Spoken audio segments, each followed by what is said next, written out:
ఇక మూడవది ఉసిరికాయ మరియు త్రిఫల చూర్ణం. ఉసిరికాయలో రోగ నిరోధక శక్తిని పెరుగుపరిచే విటమిన్ సి పుష్కలంగా ఉంటుంది.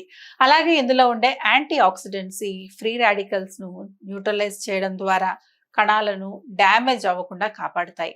ముఖ్యంగా క్యాన్సర్ వంటి ప్రాణాంతకమైన వ్యాధులను నివారిస్తుంది. అలాగే ఇన్ఫ్లమేషన్, గుండె జబ్బులు, రోగ నిరోధక శక్తి తగ్గిపోవడం వంటి ఇతర రోగాలు కూడా అటాక్ చేయకుండా కూడా కాపాడుతుంది. ఉసిరికాయను రెగ్యులర్ గా తీసుకోవడం వల్ల ధమనుల్లో మరియు సిరల్లో ఉండే చెడు కొలెస్ట్రాల్ పేరుకుపోవడాన్ని తగ్గిస్తుంది మరియు మంచి కొలెస్ట్రాల్ స్థాయిలను చక్కగా ఉంచుతుంది. ఫలితంగా ఎథెరోస్క్లెరోసిస్ వచ్చే ప్రమాదాన్ని తగ్గించడంతో పాటు సరైన రక్త సరఫరాను పెంచి పూర్తి గుండె ఆరోగ్యాన్ని కాపాడుతుంది.